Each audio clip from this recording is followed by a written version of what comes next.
A todos los jóvenes, ¿qué tal? ¿Cómo están todos? Bienvenidos a la clase de Historia del Perú. Acá tengo todavía algunos chicos, gracias, muy amables por el saludo celeste. También Génesis, Giselle, Soyenka, Gabriela, Carla. Y a todos los presentes, muchas gracias por sus saludos, son muy amables. Yamilé, Ricardo, Luis Espinosa, Cristian Pablo, Jennifer, Alexa, Diego Rivera, sí, Alexia, Abmi. Quisiera saludarlo a todos, pero en general, saludos, muchachos. Bien, brevemente para explicarles cómo vamos a trabajar el día de hoy. El día de hoy tenemos algo muy interesante. Vamos a tener un una pequeña consideración de las preguntas que han venido en admisión. Estas preguntas en las diferentes áreas que ha venido, las vamos a considerar, las vamos a explicar. ¿Qué le parece? Y esto, profesor, tranquilo, esto te va a servir para que veas cómo son las preguntas de admisión. Profesor, a veces yo he pensado que las preguntas de ECO son muy difíciles, me han dicho que son bien complicadas. Ahora vas a ver estas preguntas que han sido parte del proceso de admisión recientemente. Entonces, vas a tener tú la oportunidad de poder, ¿por qué no participar? Mira, yo te voy a explicar cada pregunta, pero tú también me puedes hacer repreguntas, ¿no? Me puedes hacer un comentario respecto a lo que estamos tratando, por supuesto. ¿Qué te parece? ¿Ya? Respecto a lo que estamos tratando, por ejemplo, en este momento voy a empezar a explicar la primera pregunta que están viendo en la pantalla. Si logran ver, ¿verdad? Si están viendo la pantalla, ¿verdad? Las preguntas. ¿Alguien me da un sí? A ver. Excelente. Gracias, Luis. Gracias, Gabriela, China, Génesis, Cristian, Soyenka. Muy amables. Gracias, gracias. Entonces, ¿qué voy a hacer? Voy a explicar cada una de las preguntas. Y te cuento, pues, yo también tengo acá en la mano los exámenes de admisión que acabamos de dar, ¿no? Este examen de admisión ha sido un examen interesantísimo porque ha permitido que los jóvenes puedan demostrar su talento. Por ejemplo, la primera pregunta habla acerca de qué? Habla acerca de la hipótesis de Paul Rivet. Mira, este es para el área BC. Sobre todo acá tengo yo área C, ingenierías. ¿Ya? Área C, ingenierías. ¿Ya? Para todos los muchachos que anhelan ser ingeniero químico, agroindustrial, mecánica, geólica, geográfica, minas, metalúrgica, civil, ambiental. Aquí tenemos, mira, por ejemplo, la primera pregunta dice, la hipótesis de Paul Rivet sobre el poblamiento de América amplía la de Harlica, admitiendo que si bien la mayoría de los americanos procedían de Asia, también habían llegado, aunque en menor cantidad, navegando a través del Océano Pacífico, desde algunos lugares de la Oceanía, Australia, Melanesia y Polinesia. Se trata de la teoría conocida como... Mira, vamos a hablar un instante lo siguiente. En la teoría del poblamiento americano, la teoría más conocida, pues, es la de Alejárnica, profesor. Alejárnica con su teoría asiática, por supuesto. Hay otra teoría también muy importante, que es la teoría noratlántica. Pero a mí me están preguntando acerca de la teoría oceánica de Paul Rivet. Resulta que el francés Paul Rivet planteó que de la Melanesia y la Polinesia vinieron a nuestro continente. Pregunta, ¿cómo se le conoce también esta teoría? Algunos le denominan polirracial. Polirracial. ¿Por qué, profesor? ¿Por qué se llama polirracial? En primer término, tú debes recordar que los melanésicos, por su aspecto físico, ellos son de piel oscura, o sea, lo que diríamos, lo decimos con todo respeto, de raza negra. Sí, los melanésicos son de piel oscura, su cabello ensortijado, ¿eh? Entonces, si usted viera un melanésico, usted estaría viendo una persona con su piel oscura, raza negra. Resulta que los polinésicos, que también son de Oceanía, son, por decirlo así, trigueños y cabello ensortijado. Digamos que son un poco más claros que los melanésicos. ¿De acuerdo? ¿Por qué la teoría de Paul Rivet se llama polirracial? Polirracial. Porque definitivamente él considera que varias razas llegaron a América, no solo una. ¿De acuerdo? Entonces, mira, esta pregunta vino para el área de ingeniería. ¿Sí o no? Aquí logramos ver algunos jóvenes, Miguel Rosas, Agmilicet, Franklin, Cristian. Ahí también están los jóvenes. Mis saludos para todos ellos, ¿eh? Entonces, ¿cuál es nuestra respuesta en la pregunta número 1? En la pregunta número 1, la respuesta es... A ver, confírmame, confírmame. ¿Cuál es la respuesta? Ya, excelente. Polirracial. Polirracial. ¿De acuerdo? ¿Y qué te parece si ampliamos un poquito esta teoría? Ya saben la respuesta, pero vamos a ampliar un poco. A ver, ¿qué evidencias hay de que llegaron los polinésicos y melanésicos a América? Por ejemplo, se dice que los melanésicos llegaron a parte de Brasil y se han encontrado restos de la denominada raza Lagoa Santa. Y se dice que los polinésicos llegarían a la zona de la isla de Pascua, la zona de Chile. Claro. Profesor, ¿hay más evidencias? Claro. Por ejemplo, se ha encontrado el uso de la cerbatana, el uso de la hamaca. ¿Sabe lo que es la hamaca? Esa tela que utilizan algunos para descansar. Tú amarras una tela entre dos árboles y lo pones ahí para descansar, ¿no? Algunos se echan a dormir. ¿Mm? ¿Qué te parece? El uso del mosquitero. El mosquitero también. Y te cuento, los hornos bajo tierra. Los hornos bajo tierra. Lo que vendría a ser, pues, lo que hoy día decimos, pues, profe, para hacer la pachamanca. ¿Qué te parece? Así que felicitamos a los jóvenes que han contestado muy bien la 1, la B, polirracial. Y pasamos a la segunda pregunta, ¿ya? La segunda pregunta. Durante el dominio hispano, los caciques mantuvieron su rol tradicional de liderar a sus respectivas poblaciones y administrar su fuerza, aunque dicho rol fue trastocado en beneficio de la sociedad y economía hispana en el virreinato. ¿Cuál o cuáles funciones tenían? En primer término, recordemos, ¿qué era un cacique? A ver, ¿quién me escribe? ¿Qué era un cacique? A ver si alguien sabe, escríbame. ¿Qué era un cacique? A ver, ¿qué idea tienes? ¿Qué era un cacique? A ver.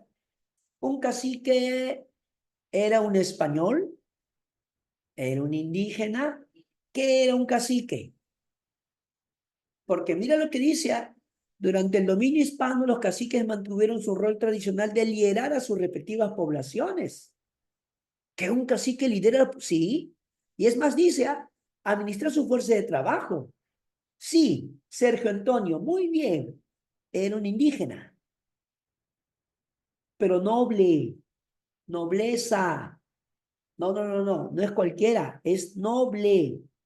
Y se supone que los caciques eran descendientes de las panacas. ¿Te das cuenta? Los caciques son descendientes de las panacas. ¿Por qué la gente respeta a los caciques? Porque la gente tenía aprecio a los que habían sido sus gobernantes. ¿Te has olvidado que la panaca real era la familia del Inca? ¿Te das cuenta? Entonces los españoles muy astutos empezaron a usar a los nobles indígenas para que ellos puedan ser sus líderes, les ayuden a gobernar a la población indígena. Entonces lo que me está pidiendo a mí es, ¿cuál o cuáles funciones tenían los caciques? Antes de ir directo a la respuesta, yo te voy a contar un poquito más. Por ejemplo, ¿sabías tú que los caciques tenían muchos privilegios por colaborar con los españoles. ¿Sabe cuáles eran sus privilegios? Por ejemplo, un cacique no iba a la mitad minera. Un cacique no pagaba tributo. Ah, pero ¿sabía que el cacique incluso tenía acceso o derecho a la educación? ¿Sabías que había escuela para caciques? ¿Qué? ¿De verdad? Había escuela para caciques. Entonces nos preguntamos, si había escuela para caciques, con el tiempo estos serían educados para colaborar en el gobierno de la población indígena. Oiga, profe, pero creo que te he equivocado. ¿Por qué? Porque me han dicho que el corregidor era la máxima autoridad. A nivel de provincia, el corregidor manda, pero el corregidor tenía como ayudante o como asistente al cacique. En primer término, ponte a pensar, el español y el indígena tenían una barrera, el idioma. ¿Te das cuenta o no? Por lo tanto, ¿quién sí podía hasta servir de intérprete o traductor? ¿No es que los caciques eran educados, eran instruidos? ¿Por qué está hablando? De verdad. El cacique iba, por ejemplo, había una escuela llamada la Escuela de Cacique San Francisco de Borja, por supuesto, ¿ya? Entonces veamos la primera. ¿Los caciques debían impartir justicia en nombre del rey? No, ellos no imparten justicia, ese no es su labor. Ellos no tienen por labor impartir justicia. Para eso hay autoridades judiciales.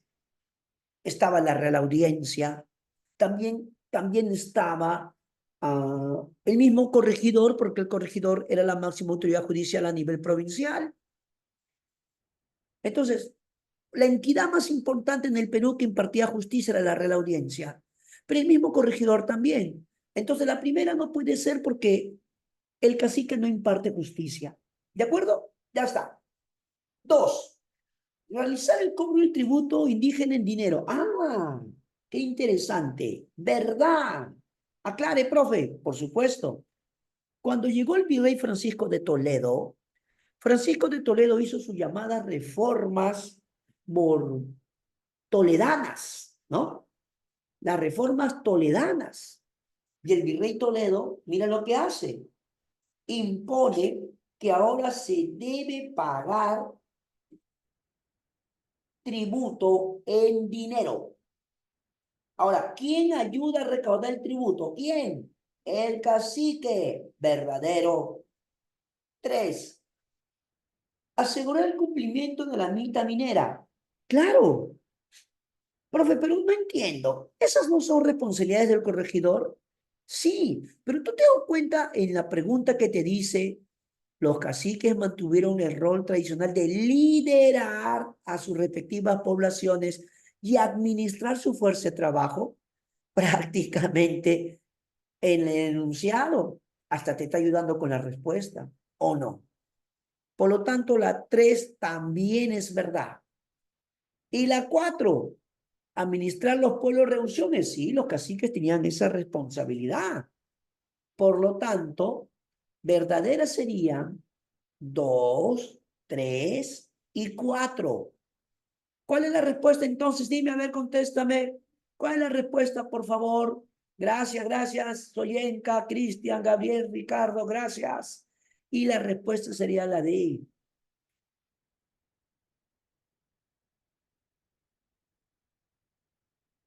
¿Ya? Muy bien. Ahí sí les ha llegado un mensaje. Sí les ha llegado un mensaje. Dice, chicos, buen día. Su material es un recopilado de todos los exámenes. Hay 5 veces HP, ya que está un examen tras otro. El que estamos resolviendo ahora mismo es el tercero, página 44, dice. ¿Ya? ¿Está bien? ¿Sí, muchachos? Gracias. Gracias por el apoyo, muy amables. Excelente. Entonces hemos contestado la 2, la pregunta, la D. ¿Está bien? Ahora viene una pregunta súper interesante. Esta pregunta es interesantísima. Dice, el guano depositado por las aves marinas en las islas de nuestro mar, es un poderoso fertilizante natural utilizado para la agricultura y tuvo una gran demanda en el siglo XIX. A continuación, determina la alternativa que contiene los enunciados correctos respecto del guano. ¿Ya? Vamos a ver esta pregunta muy interesante. ¿Eh? Vamos a ver. Primero, la era del guano. Al menos dime qué presidente fue protagonista. No te preocupes, vamos a resolverlo, pero ya que tenemos un tiempito, vamos a ampliar un poco, pues. No te conformes con la clave. Vamos a analizarlo. Dime, ¿quién es el presidente protagonista de la era del guano? A ver, ¿quién se acuerda? ¿Quién me escribe? A ver, a ver, a ver. Protagonista. Protagonista. Sí, Ramón Castilla. Efectivamente. Ah, alguien me ha escrito Agustín Gamarra. Agustín Gamarra empezó el arrendamiento. Eso sí es verdad. Pero en la etapa de apogeo, el boom del guano, ya con Castilla, pues. ¿Ya? ¿Está bien? Excelente. Pero lo que dice la pregunta es acerca de cuán importante era este fertilizante para la agricultura. Y dice que tenía demanda en el siglo XIX. Pero dice, determine la alternativa que contiene los enunciados correctos respecto del guano. Primero, dice así, fue empleado como abono en la época prehispánica. ¿Qué dice usted? ¿Cierto o falso? ¿Habrá sido abono en la época prehispánica?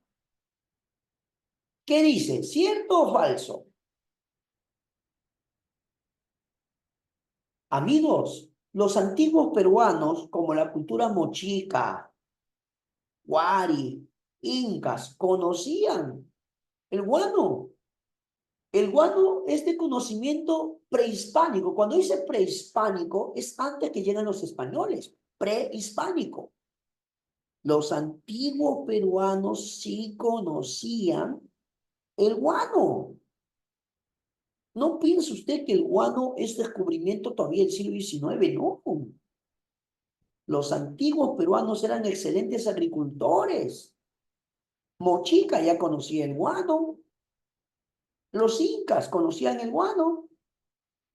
De tal manera que, mis queridos estudiantes, el guano ya era de conocimiento en esa época. Por lo tanto, la primera sería verdadera. ¿De acuerdo? Dice, por desconocimiento su utilidad cayó en desuso, pero eso sería una contradicción. De alguna forma, pues, hubo cierto desconocimiento y podría ser que la gente, pues, por no conocerlo, ¿no? ¿Está bien o no? Ahí está el detalle, pero no tanto, ¿eh? Sin embargo, mira la 3. Fíjate la 3. La agricultura europea requería mucho de este fertilizante. ¿Cierto o falso? ¿Qué dices tú? Súper verdadero. Ahí sí es súper verdadero. En Europa, el guano va a revitalizar sus tierras. Sus tierras van a producir más. Los europeos, sobre todo Inglaterra, en especial Inglaterra, necesitaban guano para que sus tierras produzcan más. Es que es la época en la que la agricultura en Europa, ¿por qué se impulsó tanto? Revolución industrial, pues. La época de revolución industrial. ¿Te das cuenta? Entonces, eso es súper verdadero. ¿Está bien o no? Mira, si te das cuenta, tenemos la 1 y la 3 por el momento. Y si tú te das cuenta, ya está la respuesta o no. ¿Ves?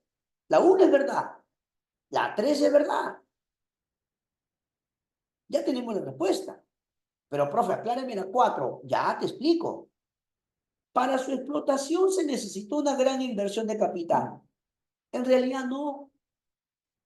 ¿Saben por qué para el Estado fue tan beneficioso y conveniente el guano? ¿Saben por qué? Porque Lo decimos con respeto.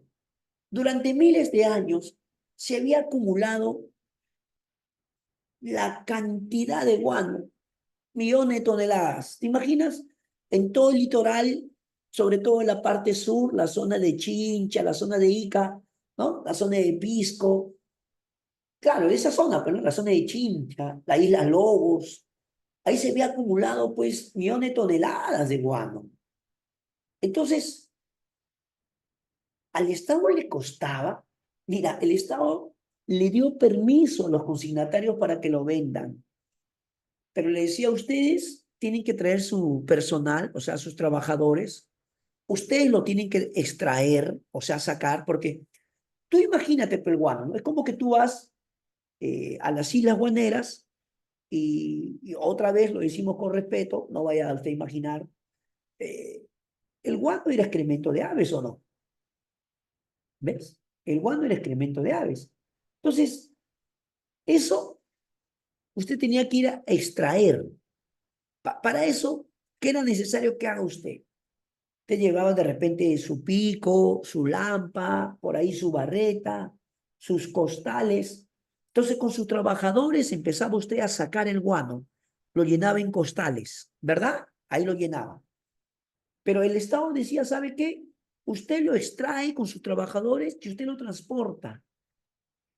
Por eso dice, para su explotación se necesitó gran inversión de capital. Ahí está el detalle, pues no, para el Estado no, pues, definitivamente. Por eso la respuesta correcta es 1 y 3. ¿De acuerdo? Entonces, ¿qué hemos marcado? ¿Cuál marcaríamos? La C de campeón. La C de campeón. ¿Ya? La pregunta 1, Joana, la pregunta 1, ¿me está preguntando por la pregunta 1? ¿Sí?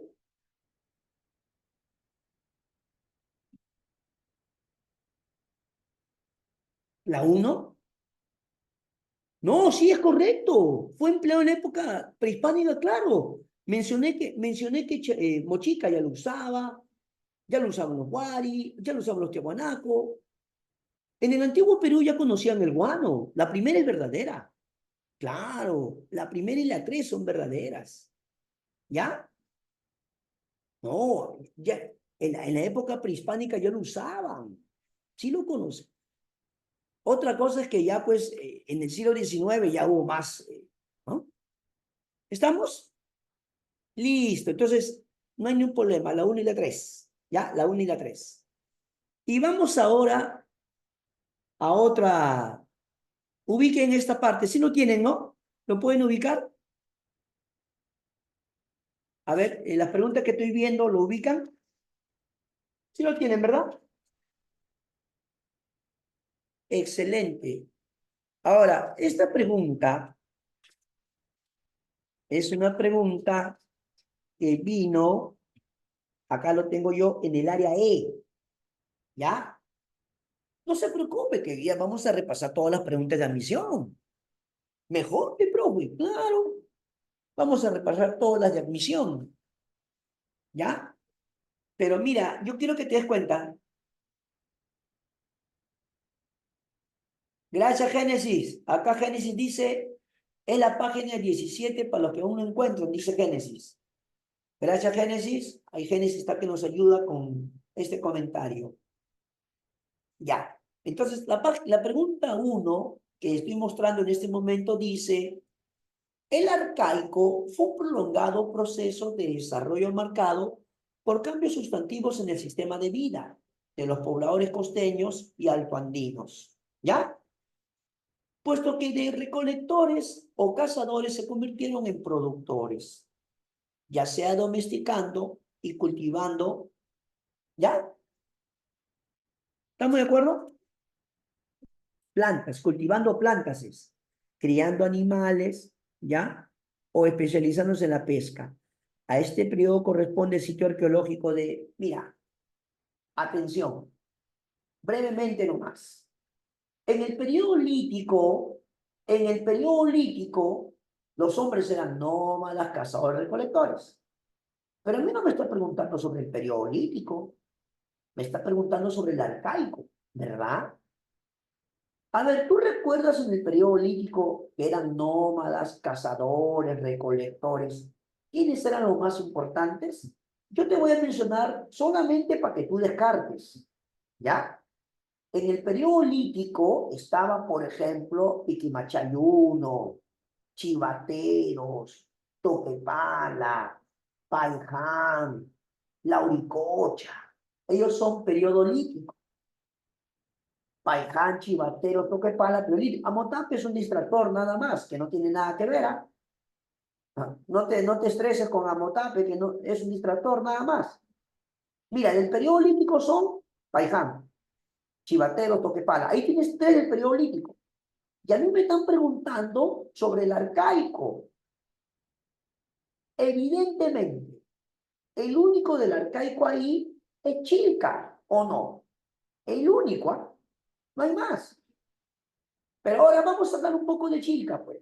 Profesor, mire, dice, ya sea, ya lo del Pacaicasa no se usa mucho, con toda sinceridad. Ahora se habla de Piquimachay 1, Piquimachay 1, o Piquimachay Fasa Ayacucho.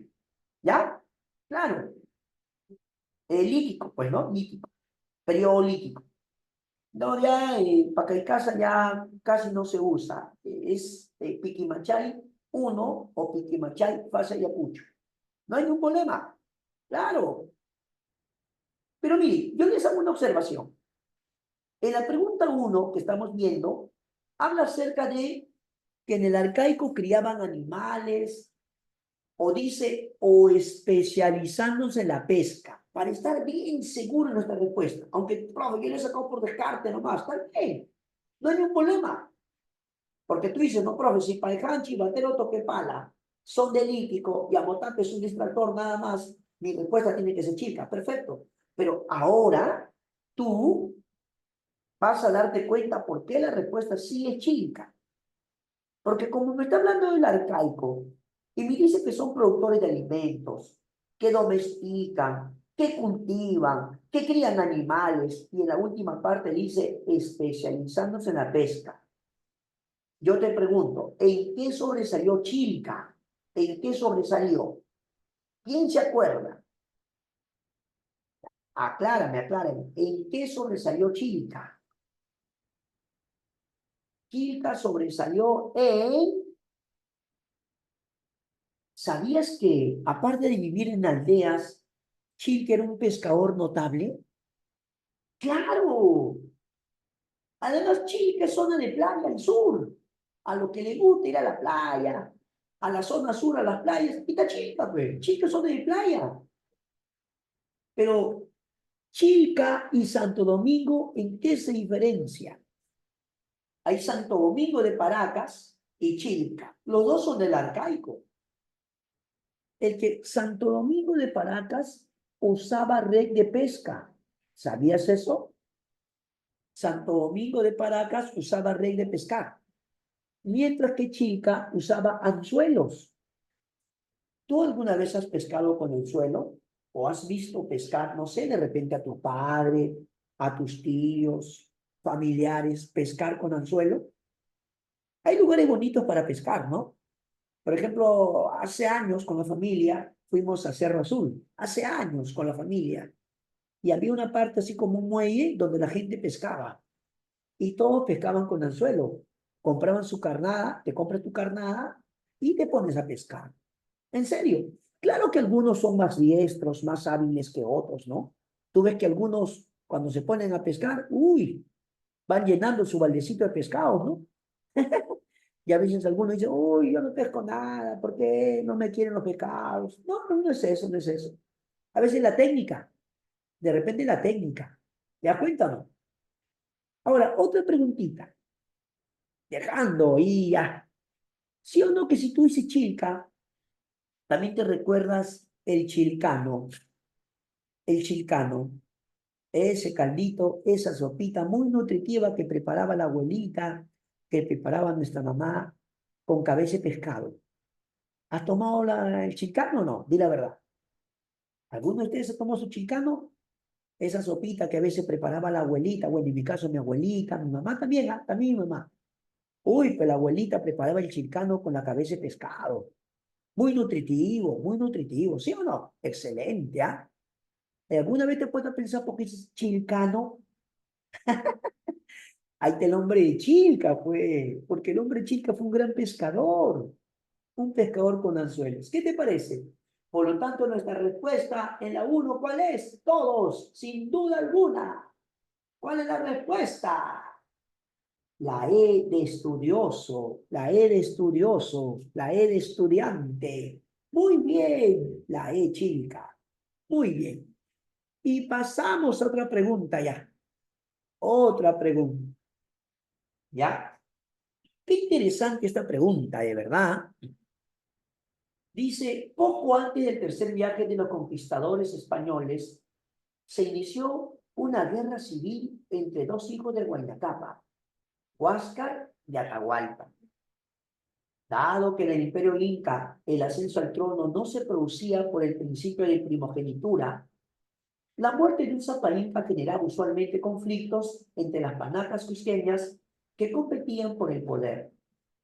En esta ocasión, a esta rivalidad se añadió un factor geopolítico, el cual incrementó la tradicional tensión de la lucha por la sucesión, dando lugar a aquella guerra civil. Este factor fue, a ver, vamos a ver, antes de concentrarnos en la respuesta, vamos a explicar el contexto. ¿Qué te parece? A ver, pensemos. Sí, pues, cuando Huayna Cápac muere, pasó algo curioso. Cuando Huayna Cápac muere, algunos dirán, profesor, pero tenía su príncipe, pues. Ah, pero déjame contarte que el príncipe también falleció. Algunos suelen llamarle Ninan Coyuchi, otros Ninan Coyuche. No vamos a discutir por eso. ¿Sabías que los incas elegían a su príncipe heredero y que Huayna Cápac ya lo había elegido? Huayna Cápac tenía su príncipe heredero. Se llamaba Ninan Coyuche o Ninan Coyuchi. Pero según dicen, Huayna Cápac enfermó y falleció posiblemente por la viruela. Posiblemente. ¿De acuerdo? Al morir Huayna Cápac, se esperaba que también el príncipe, sí o no, Ninan Coyuche, que la asuma. Uy, pero ¿qué crees que pasó? También murió. ¿Qué? También murió. Tanto el Inca Huayna Cápac como su príncipe Ninan Coyuche también mueren. Las causas, hay varias hipótesis, ¿no? Unos dicen que también se contagió la viruela y se enfermó. Otros dicen que posiblemente hubo una conspiración y tal vez lo envenenaron. La verdad, tal como puede haber ocurrido, igual falleció. ¿Estamos? Pero mira lo que dice ahora en la pregunta. Volvamos a la pregunta. Dado que en el imperio inca el ascenso al trono no se producía por el principio de primogenitura, es que no era el primogénito. Los incas por lo general designaban el más capaz. El más capaz. ¿Quién es el más capaz de todos los hijos? Entonces, como yo te acabo de mencionar, se había muerto el Inca Huayna Cápac y también su príncipe. Entonces, si ha fallecido el príncipe, ¿quién va a asumir? Ahí viene lo de Huáscar y Atahualpa.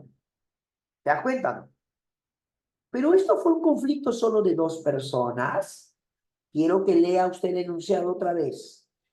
La muerte de un Sapa Inca generaba usualmente conflictos entre las panacas cusqueñas que competían por el poder. ¿Se da cuenta? Ahí dice que cuando un inca fallecía, había conflicto entre panacas. Profe, usted me ha dicho que panaca era la familia real. Claro, pero ¿sabías que había panaca de Pachacute, panaca de Pachacute, y también había panaca de, de Tupayupanqui? Sí, pero en la última parte dice, en esta ocasión, esta rivalidad se añadió un factor geopolítico. ¿Qué? Dice factor geopolítico, el cual incrementó la tradicional tensión de la lucha por la sucesión, dando lugar a aquella guerra civil. Este factor fue, ahora sí, ahora sí. Lo que me está diciendo es, si bien es cierto, Huáscar y Atahualpa pelearon, ¿está bien? En la parte final dice, a estas rivalidades se añadió un factor geopolítico. Ese factor geopolítico, ¿cuál era? ¿Cuál era el factor geopolítico? Profesor, ¿podría ser la A, la enorme expansión del imperio en cuyo territorio se incubaron múltiples desafectos entre los conquistadores por los incas? Puede ser, pero veamos otra. La consolidación de una élite política en la región de Quito que cuestionaba el poder de la nobleza cusqueña. Ah, cuidado, cuidado que esa puede ser A. La C. La nueva pugna que trajo la edición de Huayna Cápac dividió las panacas en dos grupos, los Urin y los Anan. ¿Qué dices? ¿Esa podría ser? No, porque Urin y Anan ya existía antes de Huayna Cápac. La división Urin-Cusco, Hanan-Cusco es antes, mucho antes de Huayna Cápac. Así que la C la tiene que descartar totalmente. ¿Ya? ¿Y qué pasa con la D? El surgimiento de diversas sublevaciones en las regiones de Collasuyo y Aquisuyo, opuestas a su anexión al imperio. La verdad, donde había sublevaciones muy fuertes era en el norte. En el norte. Cañaris, Tallanes, Chachapoya, Chimú, norte. Y norte Chinchaysuyo. Collasuyo es sur. ¿Te das cuenta? Antisuyo es selva. Algunos me dirán, profesor, pero la D podría ser. No, pero te estoy aclarando que las sublevaciones fuertes, ¿dónde eran? En el norte. Vamos a la E, vamos a la E. La introducción de enfermedades contagiosas como la viruela, cuyos estragos causaron la muerte de Huayna Cápac. Sí, pero está hablando de factor geopolítico. Aunque eso puede ser verdad, ¿es un factor geopolítico eso? Eso no es geopolítico. ¿Te das cuenta? Ahora sí vamos a pensar. Si dice geopolítico, me está hablando de rivalidad entre dos sectores. Hemos descartado la C porque la división Urin-Anan ya existía. Eso ya existía antes. Señores, lo que es verdad es que Quito se hizo muy fuerte.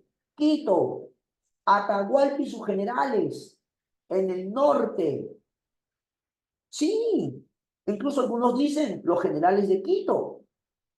Estaba Rumiñahui, estaba Calcuchima, estaba Quisquis, generales de Atahualpa, sobre todo Rumiñahui. Y ellos cuestionaban el poder de la nobleza cusqueña. ¿Acaso no es verdad que Atahualpa se va a sublevar? Ya, pues Atahualpa, ¿qué sector representaba? Atahualpa representaba el norte, el norte. Ahí está el asunto. ¿Ya cuenta o no? Profe, pero a mí me gusta la A, pero la A, ¿qué tiene que ver? La B es la clave. ¿Por qué? Porque lo que estoy viendo yo es una rivalidad entre dos sectores muy fuertes. Huáscar es proclamado en el Cusco. Y en el Cusco, bueno, pues ya nosotros tenemos el poder. Pero Atahualpa tenía un ejército poderoso con Rumiñahui, Quisquis, Calcuchima en el norte. La gente de Quito dijo, no vamos a permitir esto. Y deciden rebelarse, pues. Y viene la guerra civil. Qué interesante, ¿no? Por lo tanto, para todos los jóvenes, ¿cuál es la respuesta? Por favor, ayúdenme. Vamos, dime tu respuesta. Excelente, Natalie, Giselle, Cristian, Jennifer, Arelis, y también muchas gracias a alguien si no lo menciono, ¿eh? Si no menciono a alguien, le pido disculpas, pero le doy las gracias porque está participando Leticia, Fiorella, Vanessa, excelente, excelente. La B de bueno, la consolidación de una élite política en la región de Quito que cuestionaba el poder de la nobleza cusqueña. Mira, ¿ve? Qué interesante, ¿ah? ¿La vemos o no? Y ahora vamos a pasar a un punto interesante, la 3, ¿ya? Estamos en el área E, ¿no? Este es el área EA. Pero todas las preguntas vamos a analizar, pe, campeón. Joven dice, profe, pues yo soy del área B, del área C. No, estamos analizando todas las preguntas. ¿Por qué? Porque así usted va a tener un panorama de a qué me voy a enfrentar en San Marcos. ¿Cómo son las preguntas en San Marcos? Profe, a mí me han dicho que las preguntas de EPO son bien difíciles. Si usted estudia, usted repasa y está atento a sus clases, le va a ir súper bien. En serio, le va a ir súper bien. Pero hay que estar atento a la clase. ¿Eh? Los historiadores han discutido, pregunta 3. Vamos, vamos. Los historiadores han discutido reiteradamente sobre las causas que produjeron la caída del Tahuantinsuyo. Factores políticos, sociales, militares e incluso biológicos pueden ser esgrimidos para explicar este hecho histórico entre los últimos. No cabe duda de que debe considerarse. ¿Está bien o no? ¿Sí? Pero vamos a leer factores políticos, sociales, militares. Mira la última parte. E incluso biológicos. De nuevo, político, social, militar, incluso biológico. ¿Qué dice? Pueden ser enemigos para explicar este hecho histórico. Entre los últimos no cabe duda. Últimos. Como dice, entre los últimos, ¿de qué está hablando? A ver, dime. Primero dime. Al decir entre los últimos, ¿de qué está hablando? ¿De lo político, social, militar o biológico? ¿De qué está hablando? Mira, hemos mencionado político, social, militar, incluso biológico. Pero dice, entre los últimos, entonces biológico, estamos de acuerdo, ya. Celeste, Jennifer, Alexia, Gabriel, Kelly. Pero más, tú te fijas, lo último es biológico. Porque me dice político, social, militar e incluso biológico. ¿Estamos o no? ¿Está bien? Ya. Ah, la superioridad tecnológica militar de los hispanos. ¿Eso es biológico? Eso es militar. No podría ser, porque me están preguntando algo biológico, ¿no? ¿Está bien? Ya. Mira la B. El uso del caballo, animales que fueron determinantes en los combates y útiles para el transporte de los huestes españolas. Eso es militar y económico. ¿Es militar y económico? No.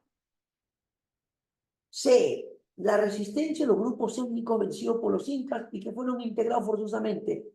¿Eso sería político o no? Eso sería político.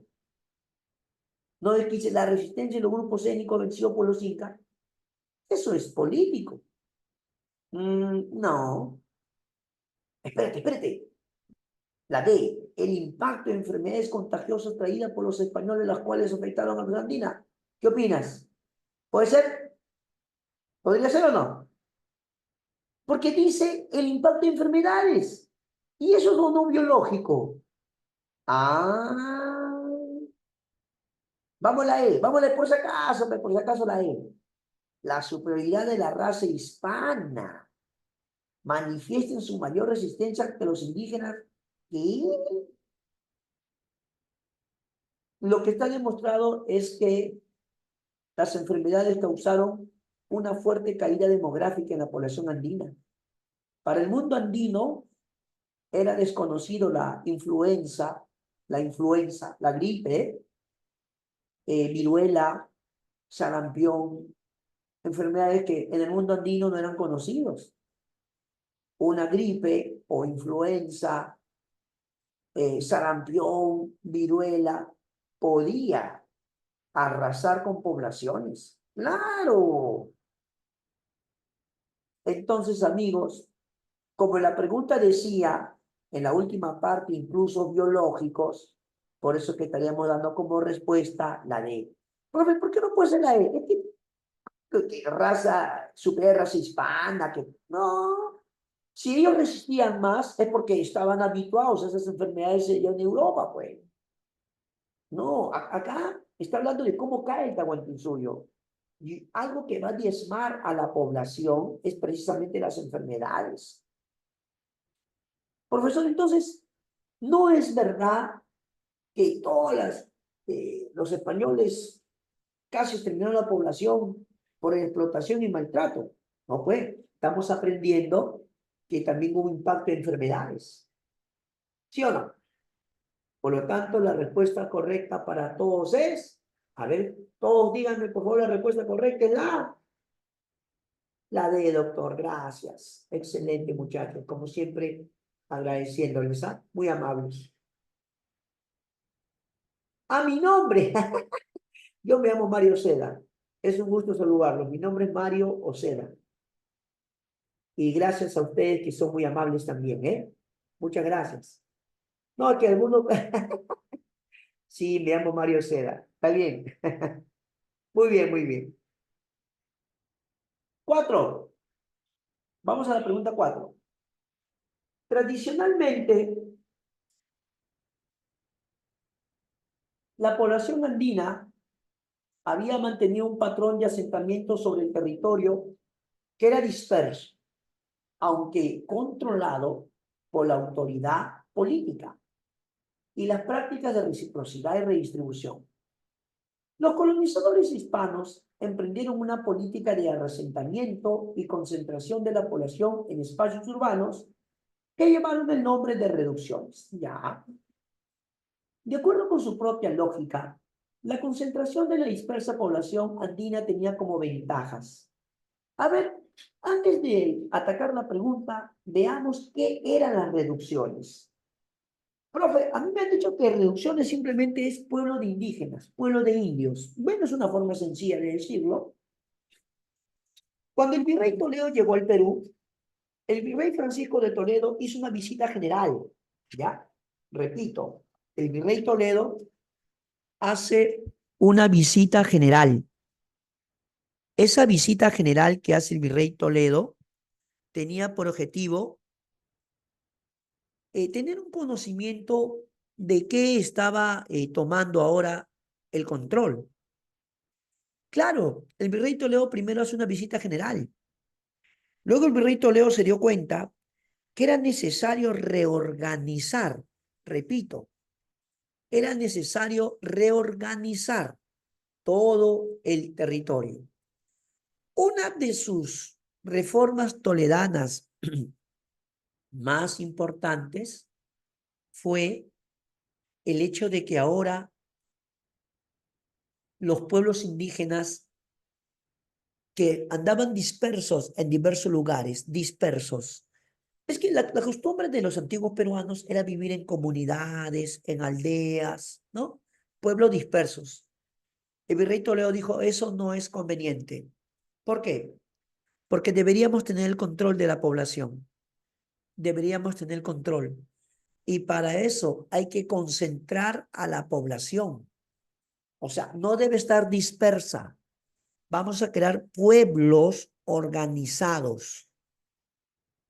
Así que para los indígenas que estaban acostumbrados a vivir en sus pueblitos, comunidades, aldeas, esto iba a cambiar totalmente. Señores, ahora tenían que vivir de acuerdo a los patrones europeos. Primer punto, dice, ¿qué ventajas tenían que hagan esto? ¿No? ¿Qué ventajas? Bueno, pues, primera ventaja, aumentar el control político y social hispano sobre la población conquistada. ¿Qué dices tú? Verdadero, verdadero, ¿o no? Eso es súper verdadero. Claro. Por ejemplo, ellos podían disponer, ¿no? Podían disponer mano de obra para tal sitio. Mira, si yo tengo reducciones, yo puedo decir, a ver, en tal reducción, ¿cuántos varones hay? Varones adultos. Yo quiero disponer de mano de obra masculina. En esa reducción, ¿cuántos varones tienes? Tanto. Entonces yo necesito, por ejemplo, para un trabajo 300 varones. De repente en la reducción 1 saco 200 varones y de la reducción 2 saco otro grupo y completo mi mano de obra. ¿Te das cuenta? Pero aparte de control político, hay control social, porque no olvides que están los caciques, pe. Son los caciques. Y los caciques siempre les van a decir, no hay que sublevarnos, hay que colaborar, hay que apoyar. ¿Te das cuenta?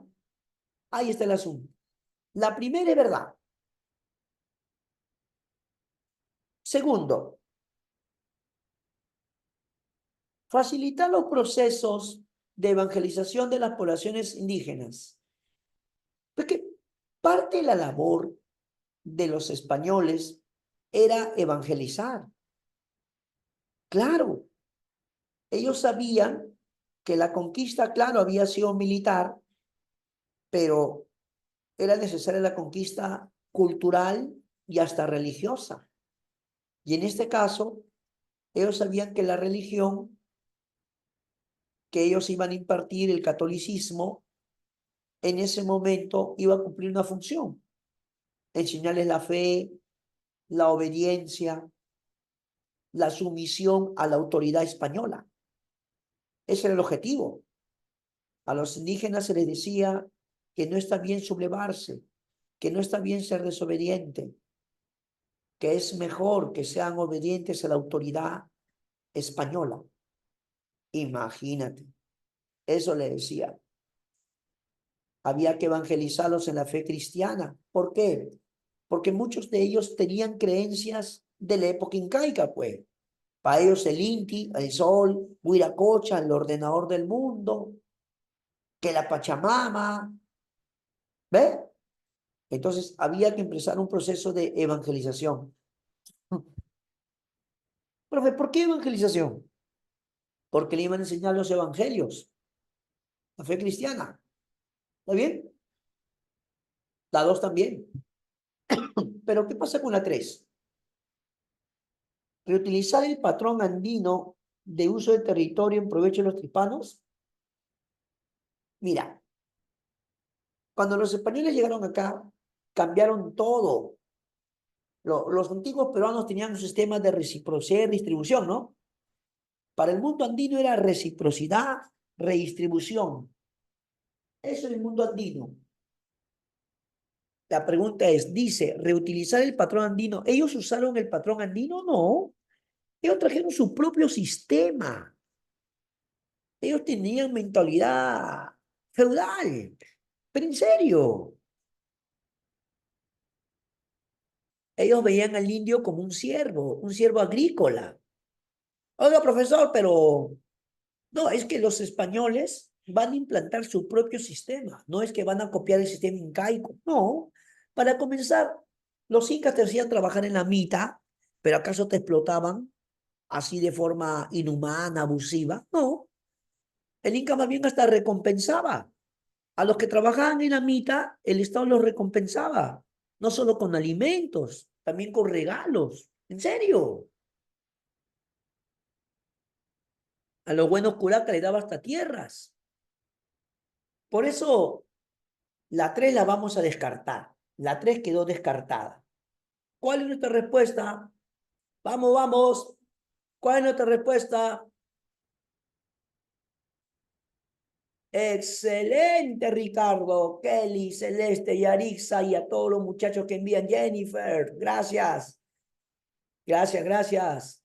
Gerson también presente. Leticia, gracias, campeones. La E, solo 1 y 2. Solo 1 y 2. ¿Está bien? ¿Qué les parece? Y vamos a pasar ahora a la siguiente pregunta, ¿ya? A ver. Mira que estamos analizando las cinco preguntas que han venido en el examen de admisión del área humanidades, ¿no? ¿Está bien? Ya, ya, ya, para todos los que son humanidades, ciencias jurídicas, sociales. Dice así las 5.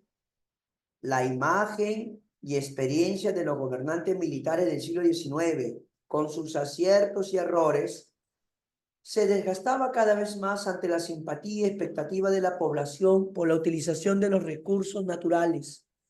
Es con la riqueza generada por la venta del guano que se posibilitó la formación de un grupo económico en la década del 70, integrado por civiles que se caracterizaron por, uno, pero vamos a analizar, vamos a ver un ratito. Dice, la imagen y experiencia de los gobiernos militares del siglo XIX, con sus aciertos y errores, se desgastaba cada vez más ante la simpatía y expectativas de la población por la utilización de los recursos naturales. ¿Ya? Es con la riqueza generada por la venta del guano que se posibilitó la formación de un grupo económico en la década del 70, integrada por civiles. Tú debes recordar que con la venta del guano se hicieron ricos los llamados consignatarios. Ellos prácticamente se volvieron una plutocracia. Prácticamente se vuelven una plutocracia. ¿Sí o no? La pregunta es, cuando ya cae Castilla, o cuando ya Castilla dejó de gobernar, van a sucederse una serie de gobernantes, ¿no? Está Castilla, Echenique, otra vez Castilla, Pezet, San Román, José Balta, Manuel Pardo, ¿no? La pregunta es, ¿qué opinaban los civiles con respecto a los militares? ¿Qué forma de pensar tenían los civiles? Los civiles tenían una forma de pensar liberal, eran más liberales, mientras que los militares eran conservadores. ¿Te das cuenta? Los civiles estaban más a los derechos del individuo, a que el Congreso tenga más autoridad. Entonces quiere decir que ellos eran más liberales. Los conservadores no. Los militares eran más conservadores, autoritarios. Ellos no querían que el poder se centre en el Congreso, no. Para los militares era más el ejecutivo, el caudillo. Por lo tanto, como en la última parte dice, en la década del 70, integrado por civiles, entonces tenemos que buscar una respuesta, ¿cómo piensan los civiles? Y la 1 es correcta. ¿Está bien o no? La 1 es correcta.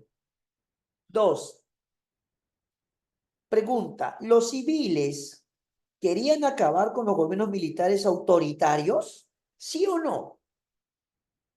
¿Estaban de acuerdo con el autoritarismo los militares y los civiles? Entonces, señores, ellos no querían gobernantes autoritarios. Por eso es que surge el civilismo, pues. ¿Te das cuenta? O sea que la 1 y la 2 por el momento estaría bien, ¿ah? Por el momento. 3, los civiles propiciaron la migración asiática para mejorar la raza. Los civiles, si los asiáticos llegaron con Castilla, y Castilla era militar.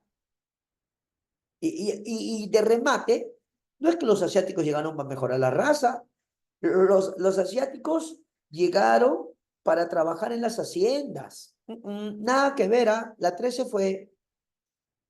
Ahora piensa, concéntrate, ¿ah? Proponer amnistía a civiles y militares opositores. A militares opositores lo querían amnistiar. Amnistiar significa perdón.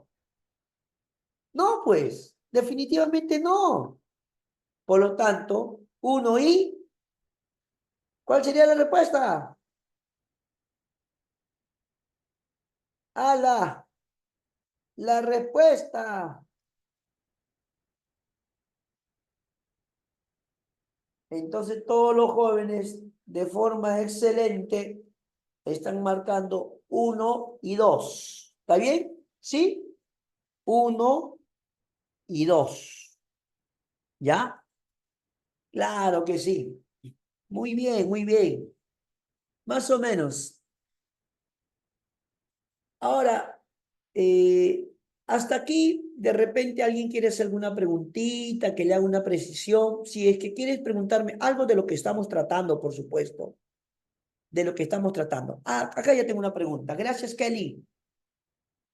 Kelly dice, profesor, ¿qué cosa es plutocracia? Gobierno de los ricos. Kelly, gobierno de los ricos.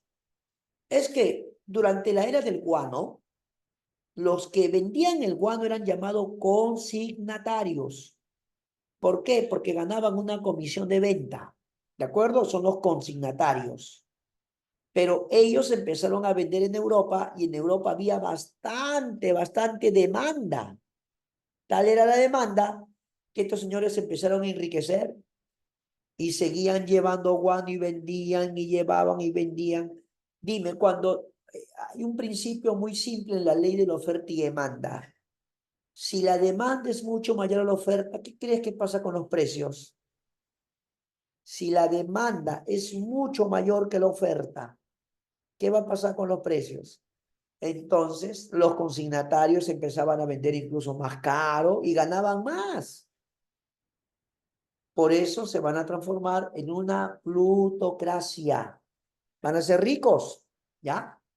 Ah, efectivamente, van a ser ricos. Gracias, Kelly, muy amable. De repente, ¿alguien más quiere hacer alguna otra preguntita? De repente. Si no, no hay ningún problema, continuamos, no se preocupen, ¿ya? Claro, no hay ningún problema. Podemos seguir, ¿ya? Seguimos analizando entonces con los jóvenes. Correcto, vamos a continuar.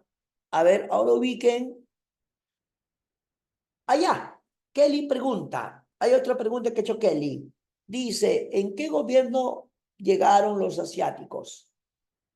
Bueno, mira, cuando se dio la era del guano, ¿ya? Ramón Castilla en su primer gobierno, Ramón Castilla, primer gobierno, aprobó la ley de inmigración china. Sí, aprobó la ley de inmigración china. ¿Por qué o con qué objetivo? A ver, ¿por qué o con qué objetivo? Lo que pasa es que no es que no hubiera trabajadores, sí había trabajadores. Lo que faltaba era más mano de obra para el sector agrario. Lo que ocurre es que muchos llevaban a sus trabajadores a sacar guano en las islas. Acá en el Perú había población andina y también población esclavos descendientes de africanos, ¿no? Claro, y los llevaban pues a las islas. Entonces empezó a haber carencia o falta de trabajadores, claro, en las haciendas. Y por eso Ramón Castilla aprobó la ley de inmigración china, ¿ya? Muchas gracias por la pregunta, Kelly Ordóñez, muy amable. Y pasamos ahora, tipo 1, dice. Ah, este es medicina, ¿no, profe? Claro. Esta es una pregunta de medicina, profesor. Sí, una pregunta de medicina. Gracias, Génesis, gracias. Página 93, para los que aún no lo encuentran, dice, gracias, Génesis, muy amable.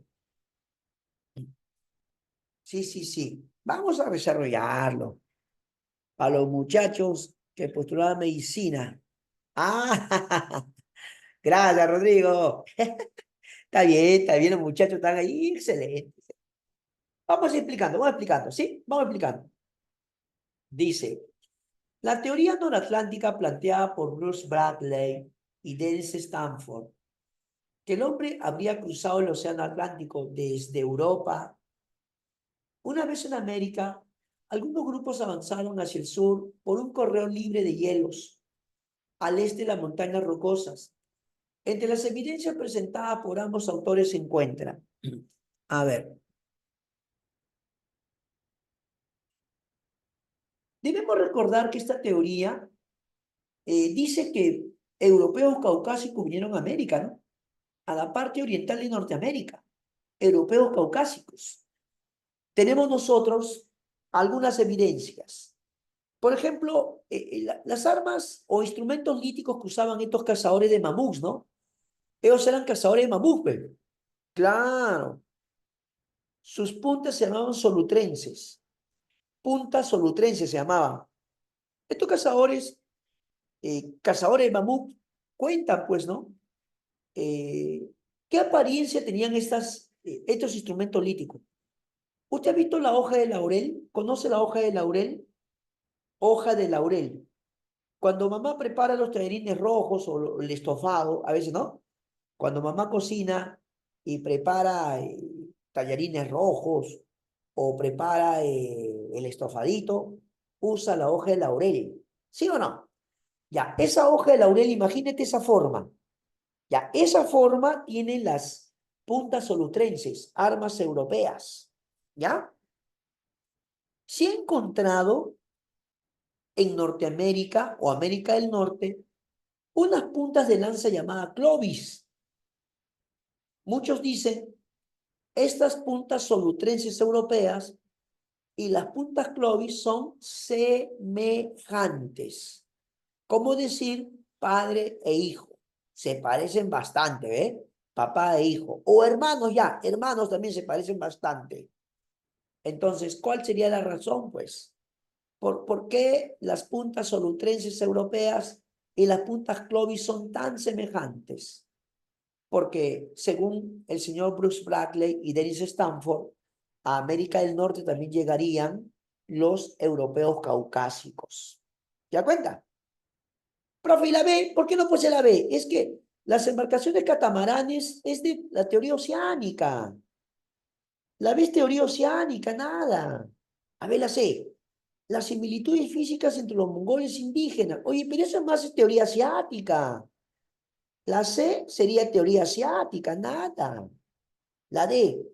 Condiciones óptimas de adaptabilidad que encontraron Joseph. Esa es australiana. Teoría australiana, la D. Sí, la D es teoría australiana. La E, instrumento de Cactus Hill, punta cola de pescado para la casa. No, eso te está distrayendo nomás. Está que te distrae. Aquí la respuesta, sin duda alguna, es la. Vamos, dime tú. ¿Cuál es la respuesta? Dime tú. Claro, porque está demostrado que las puntas Clovis y las puntas solutrenses europeas son tan semejantes que la conclusión sería que llegaron. Oiga, profe, pero a mí me contaron también, profesor, me han enseñado de un cráneo descubierto, el cráneo del hombre de Kennewick, profe. Me han dicho que cuando lo han llevado al laboratorio, el cráneo del hombre Kennewick ha demostrado que es un europeo, profesora. Ah, claro, claro. Pero en esta pregunta, la respuesta clave, sin duda, muy bien has contestado la letra A. La semejanza entre las puntas de lanza Clovis y las puntas solutrenses. Excelente, ¿ah? Muy bien. Hasta ahí están de acuerdo, ¿no? Estamos de acuerdo, ¿sí no? Ya. Vamos a la pregunta 2. La pregunta 2. Culminada la campaña de independencia, la clase política peruana se abocó a la construcción del Estado. En estos años iniciales de la época republicana, hubo diversos problemas que dificultaron la estructuración política. Indica la alternativa que corresponde a tales inconvenientes. Dice, tales inconvenientes. A ver, vamos a pensar de nuevo. Campaña de la independencia. La clase política peruana se abocó a la construcción del Estado. O sea, de lo que está. A ver, alguien me ha hecho una pregunta, no hay ningún problema. Rodrigo me acaba de preguntar sobre la clave D, el del anterior. Sí, es la teoría australiana. Jennifer le ha contestado. Gracias, Jennifer, también. Sí, era de la teoría australiana. Una evidencia en la choza en forma de colmena. Claro. Y eso de condiciones óptimas es porque se dice que cuando pasan por Australia, o perdón, por la Antártida, todos dicen, pero si la Antártida es puro hielo, profe. Si la Antártida es puro hielo. No puede. Eh, Méndez Correa dice óptimum climático, clima óptimo. ¿Ya? ¿Está bien? Las gracias al amigo Rodrigo por su buena pregunta y a Jennifer también por estar colaborando. Gracias a... Qué bien, muchachos. Estoy muy contento. eh, Muchachos excelentes ahí participando. Ahora sí, nos concentramos en la pregunta correspondiente. Culminada la campaña de independencia, la clase política peruana se abocó a la construcción del Estado. En estos años iniciales de la época republicana hubo diversos problemas que dificultaron su estructuración política. Lo que ocurre es que cuando ya comenzó la república, sí o no, tú debes recordarte, empezó el primer militarismo. ¿Quiénes toman el control? Los caudillos militares. Cuando comenzó la república, tomaron el poder los caudillos militares. Por ejemplo, José Lamar, Agustín Gamarra, Orbegoso, Salaberry, Santa Cruz, otra vez Gamarra, caudillos militares. ¿Estamos o no? A mí me está preguntando, lo que me está diciendo es cosas que fueron inconvenientes. Ah, ya, con gusto te contesto, Luis. Está bien. Luis dice, y profesor, ¿por qué los militares hicieron con el control? Muy bien.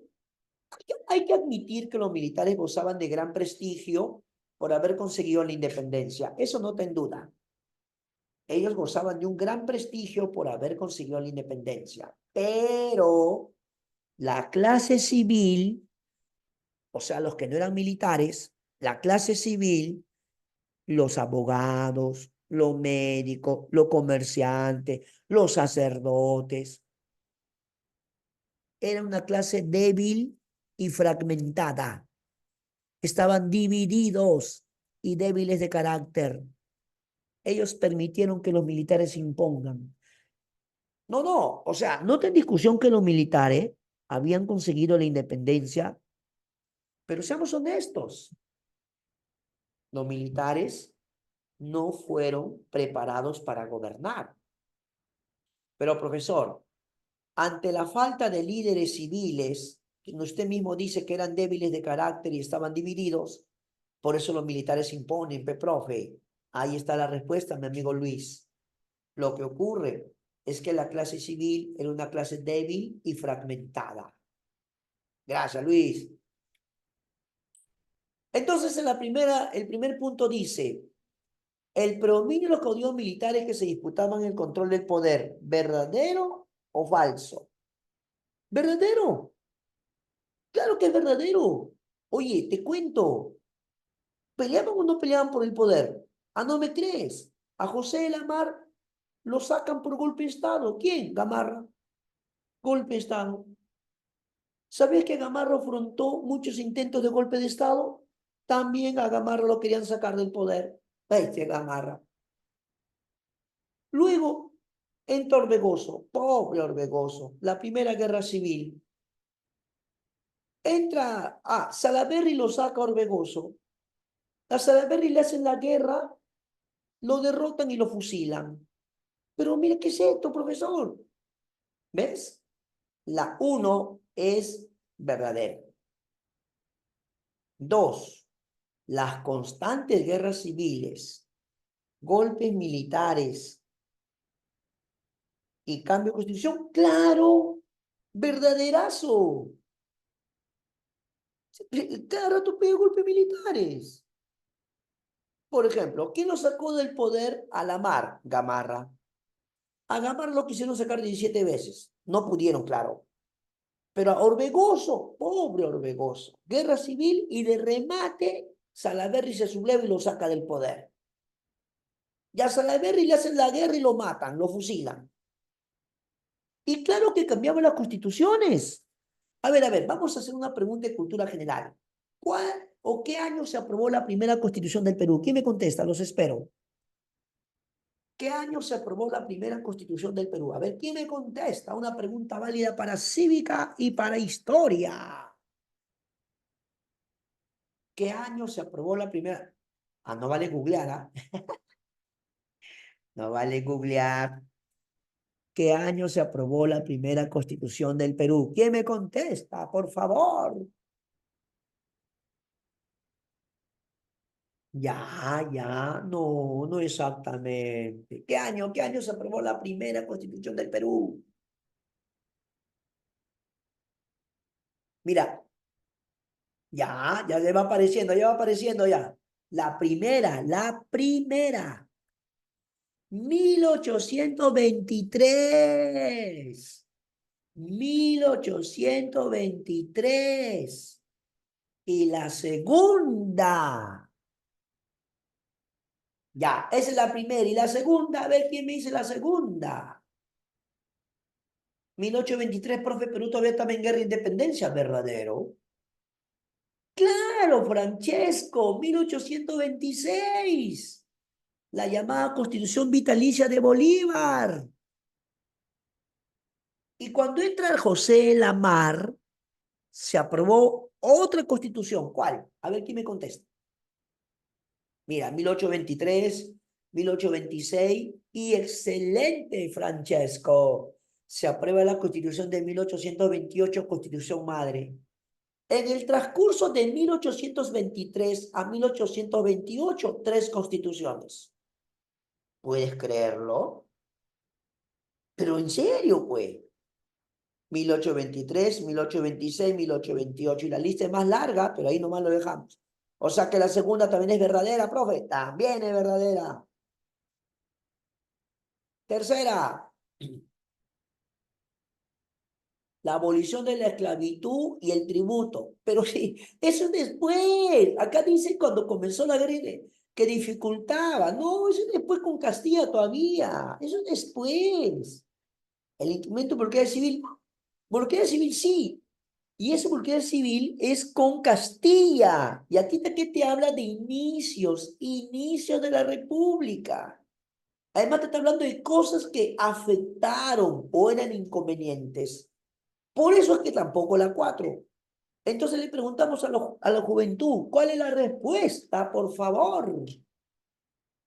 ¿Cuál es la respuesta? Deme la respuesta. ¿Cuál es la respuesta? ¿Los jóvenes están claros o no? Excelente, Celeste, Leticia, Alexia, Ricardo y a todos los que mandan su respuesta, como siempre, muchas gracias, muchas gracias. A todos en general, ¿ah? ¿Está bien o no? La D, doctor. ¿Sí? Ya está, ya. Y seguimos con la 3. Ah, esta pregunta está elegante, ¿ah? Está elegante esta pregunta. Está elegante. En 1872 llegó al poder el primer partido político liderado por Manuel Pardo. Obviamente el Partido Civil, ¿no? Claro, el Partido Civil. Quien tuvo que enfrentar tempranamente una fuerte crisis económica de carácter nacional e internacional que afectó a las finanzas públicas. ¿Qué medidas fueron tomadas por el gobierno civilista para superar la crisis económica? Dice, para superar la crisis. Está hablando de algo económico. ¿Me entiendes? Algo económico. ¿Estamos o no? Ya, a ver, vamos a recordar un poquito. No te preocupes, estamos bien. Primer militarismo abarca desde José de la Mar hasta José Balta. Primer militarismo. 1827 hasta 1872. Desde José de la Mar hasta José Balta. ¿Estamos de acuerdo? Ya está, ya. Listo. Luego viene Manuel Pardo. Resulta que Manuel Pardo estaba incómodo porque cuando se firmó el contrato Dreyfus, los consignatarios perdieron el control económico del Perú. Además, acabando ya el primer militarismo, ¿qué es lo que va a ocurrir? Había crisis. Pero, profe, ¿cómo puede haber crisis si se supone que Perú estaba en la era del guano? Pero hubo o no hubo casos de corrupción. Hubo o no hubo casos de despilfarro. Claro que hubo dinero, por supuesto que hubo dinero, pero también hubo casos de corrupción y despilfarro. ¿Ah, no me crees? Un solo ejemplo. Gobierno de Echenique. el escándalo de la consolidación. Pero no te olvides que en 1866 Perú afrontó una guerra con España. Claro, Perú afrontó una guerra con España. Perú ya estaba mal económicamente y para afrontar esa guerra, Perú se tuvo que prestar plata todavía. ¿Quién se prestó plata? ¿Quién le prestó plata a Perú? Los consignatarios. No te dije que eran una plutocracia. No te dije que eran una plutocracia que se habían hecho ricos vendiendo guano. Pero, profe, no se pase. ¿Cómo que ellos le prestaron plata al Estado peruano? Eso es ilógico. No, no es ilógico. Las finanzas del Perú no se habían llevado bien. Había habido corrupción y despilfarro. Entonces ahora había crisis. Manuel Pardo gana las elecciones. Los civiles toman el poder y los civiles dijeron, a ver, ¿qué hacemos? Estamos hablando de Manuel Pardo. ¿Ah? Primera medida, el estanco del salitre. A partir de este momento, el salitre Tarapacá lo controla el Estado. Y empezamos la nacionalización también. O sea que la primera está perfecta. La primera está perfecta. ¿Está bien o no?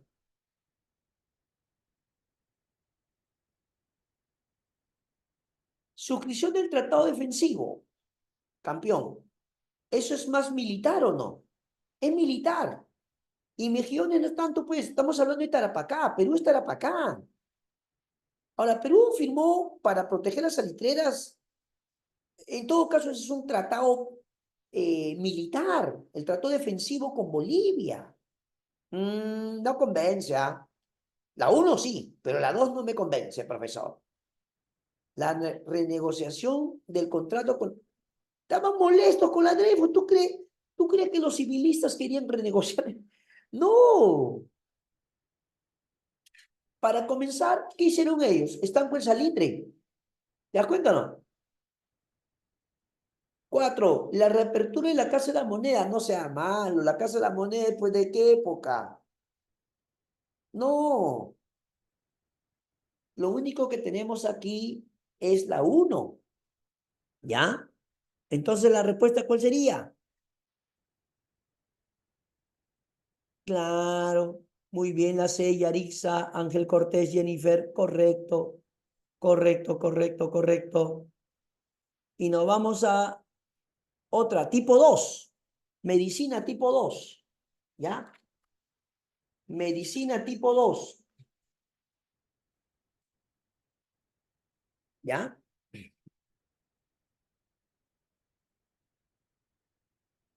Medicina tipo 2. Ubíquenlo a ver en qué página está para que los muchachos encuentren, por favor. Gracias, Génesis. Página 119. Página 119.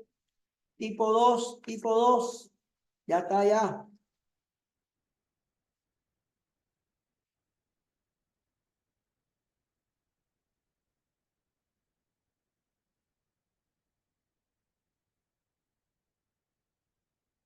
Esta pregunta de verdad difícil no estuvo, pero vamos a analizar, ¿ya? Todo se analiza acá. La propagación de la cultura chavín se realizó por medios religiosos no violentos desde un centro ceremonial con amplia capacidad de convocatoria. El arte estuvo vinculado con la religión y se convirtió en el principal medio, dice, ¿no? ¿Está bien?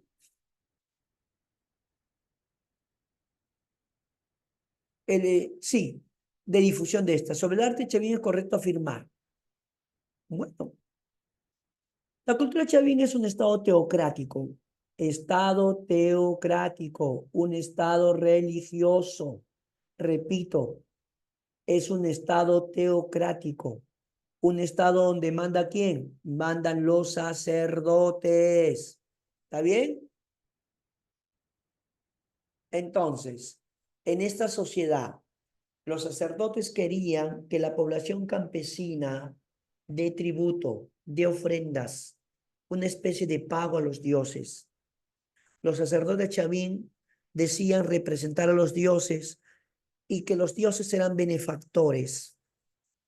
Chavín de Huántar se convirtió en un centro de peregrinación. De todo lugar venían trayendo ofrendas. Sí, venían trayendo ofrendas de diversos lugares. Pregunta para los estudiosos, ¿ah? Vamos, vamos, vamos. ¿Qué arte es el que Chavín va a utilizar? Un arte importante, a ver. ¿Cuál es el arte? La litoescultura. Litoescultura. En la litoescultura, Chavín, ¿qué va a hacer? Chavín, en la litoescultura, va a representar a sus dioses. Claro, sus divinidades o dioses. Profe, a mí me han contado que Chavín, sobre todo, rendía culto al felino, al jaguar. ¿Es verdad? Por supuesto. Pero no solo al felino, profe, también la serpiente. También podemos decir cóndor, aunque algunos sostienen que es falcónida, pero no vamos a discutir por eso, ¿eh? Un ave grande, ¿no? Algunos dicen falcónida, otros dicen cóndor. Bueno, nosotros más conocemos como cóndor, seamos sinceros. Pero veamos ejemplos si podemos traer a nuestra mente. ¿Tú recuerdas o conoces el lanzón monolítico?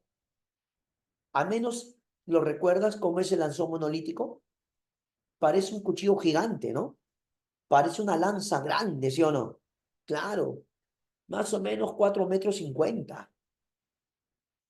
Pero ¿sabías que en el lanzón monolítico hay un personaje que está así, forma humana, con un brazo hacia arriba y un brazo hacia abajo? No les miento. En su rostro se observa un hocico y un colmillo bien grande. Sí, Alexia, gracias. Las cabezas clavas también muestran lo felínico, ¿verdad? Gracias, Alexia María Gracia Vilches, muy amable. Decía que en el anzón monolítico se observa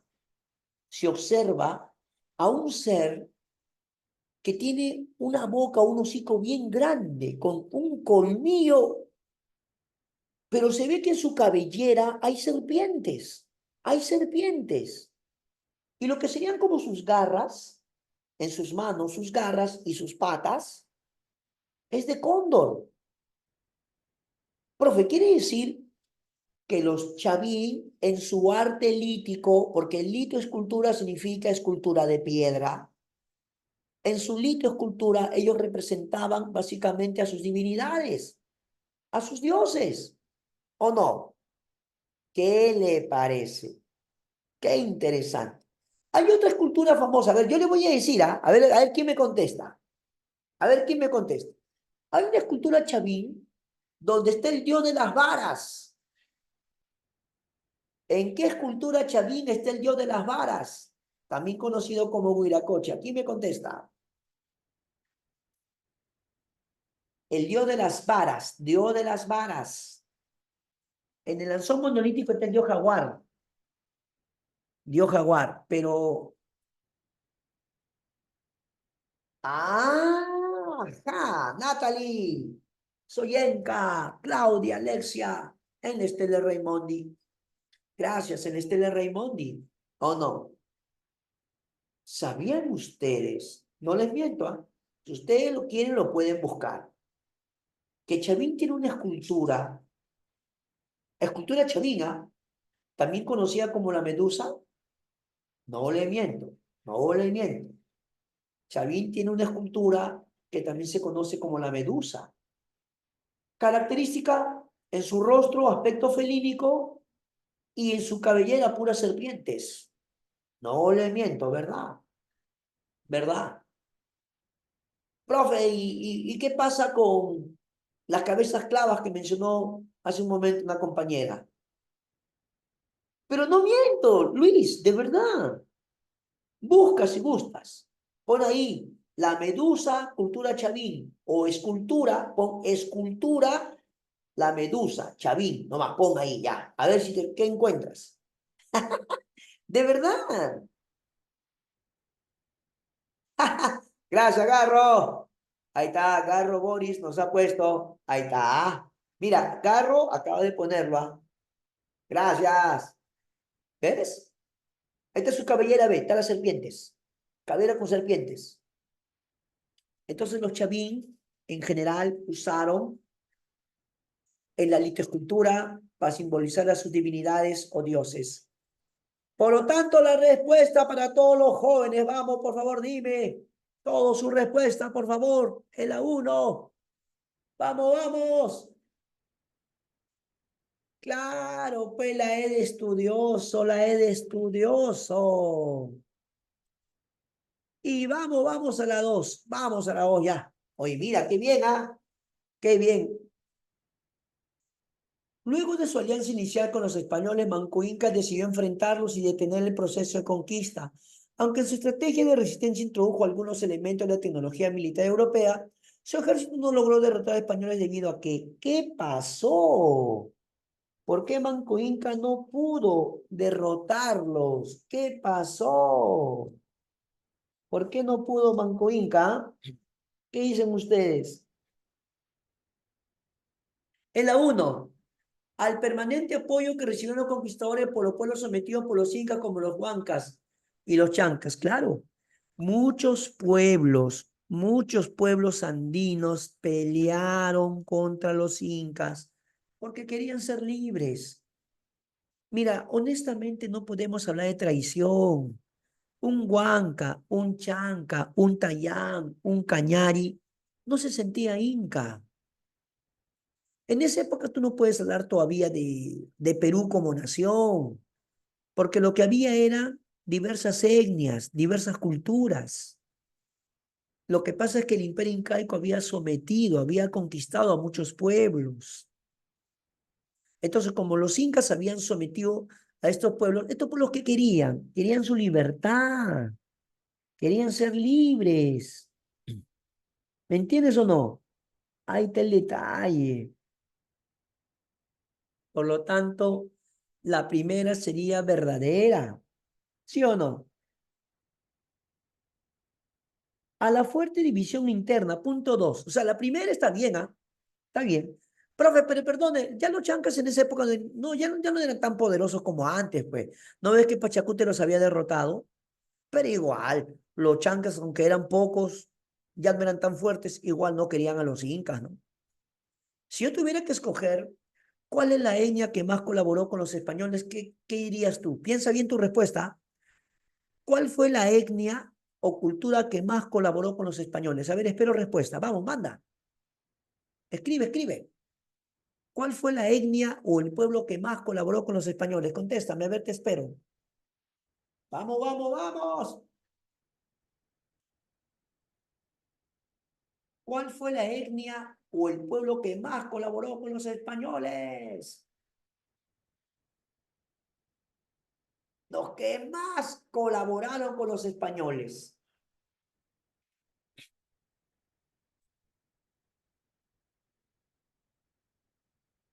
Y la respuesta no es los chancas, los huancas, los huancas. Si bien es cierto, los chancas se oponían, es verdad, pero ya para ese momento los chancas no eran tan poderosos. Los que eran bien fuertes eran los huancas.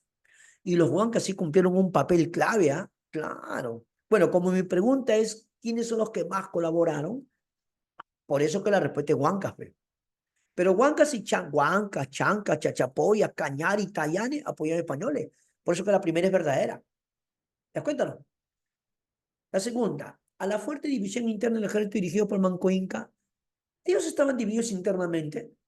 ¿Que cuestionaban a Manco Inca? No, no, no, no, no. Pero a ver, la tres, al auxilio recibió españoles asediado en Cusco por parte de Almagro. Eso es verdad, eso es verdad. Mira, la tres, ¿sabe por qué es verdad? Porque Almagro se había en su expedición a Chile, pues. Es que se había creado su gobierno Nueva Toledo. Entonces Almagro, si quería extender sus dominios, tenía que ir al sur. Almagro tenía que irse a Chile. Ya Almagro se va a Chile, ¿eh? Pero no le fue bien. No le fue bien. Almagro regresa justo cuando Mancuinca se está peleando ahí. Justo llegó. Y obviamente, pues, si Almagro llega y ve que se están rebelando los indígenas, va a ayudarlos, ¿no? Los va a ayudar, pero ahí está el detalle. O sea, la 3 es verdadera. 4, a la dificultad de prolongar el asedio sobre Lima por disminución de los recursos de epidemia. Esa no fue la razón. La razón por la que pierden en Lima es porque también llegaron fuerzas o llegaron etnias que colaboraban con los españoles. El problema ahí no fue que recurso, epidemia, no. El problema fue que muchas etnias se estaban uniendo a los españoles. Por eso, mejor respuesta tendríamos cuáles. A ver, ¿tú qué dirías? A ver, ya, de lo que hemos hablado, ¿cuál marcarías?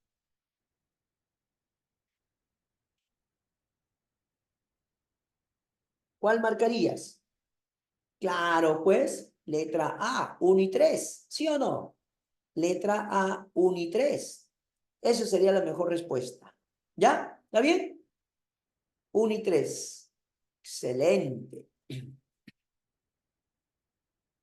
Pregunta 3. Después de la guerra con Chile se inicia el segundo militarismo, el que los caudillos militares, aprovechando la debilidad política y económica del ente civil, fueron los únicos con la capacidad para controlar el Estado. Determine cuáles son las características políticas de este periodo. A ver, pues. A ver. Mira, dice, se inicia un militarismo, o sea, me está hablando acerca de la reconstrucción nacional, la reconstrucción nacional, ¿no? Segundo militarismo. Dice, determine cuáles son las características políticas de este periodo. Ya. Puede ser la primera en la República, o perdón, en el segundo militarismo, el partido que más se oponía a Cáceres era el Partido Demócrata, el partido de Pierola. Los demócratas se oponían a Pierola. Mm, dice acá, pugna entre sí. No, en todo caso la pugna era entre los demócratas y Cáceres. ¿Te das cuenta? Ahí no, no convence, no convence. Conflicto entre liberales y conservadores. Pero déjame contarte algo. Los liberales y conservadores es el inicio de la República. Es el primer militarismo. Repito, el conflicto entre liberales y conservadores es en el primer militarismo. Nada. Eso no corresponde, porque a mí de qué me está hablando. Me está hablando del segundo militarismo. Me está hablando de la reconstrucción nacional, ¿sí o no? La 1 y la 2 no me convence, profe, para nada. Ya, la 3 sí, mira. Surgimiento de nuevas agrupaciones políticas como el partido. Claro, claro. El partido más dominante de ese momento era el de Cáceres, pues. El Partido Constitucional. ¿Está bien o no?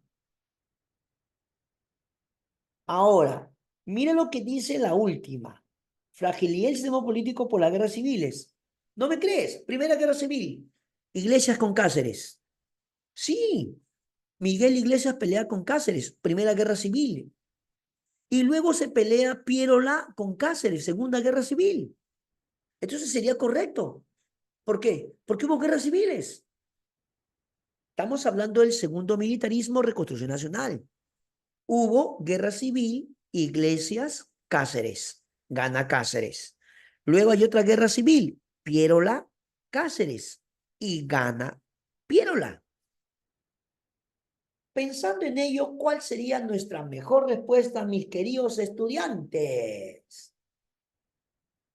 ¿Cuál sería? Solo marcamos la 3 y la 4, ¿no? La 3 y la 4, la B de bueno. ¿Está bien? La B de bueno. ¿Está bien? Ya estamos casi llegando al final y vamos a explicar las que vienen a continuación. ¿Ya? A ver, y pasamos ya área A, pero si no me equivoco, este es ciencia de la salud, ¿no? Pero es ciencia de la salud para los que van, a los que iban a obstetricia, enfermería, tecnología médica, nutrición, farmacia, toxicología, odontología, veterinaria, psicología, ¿no?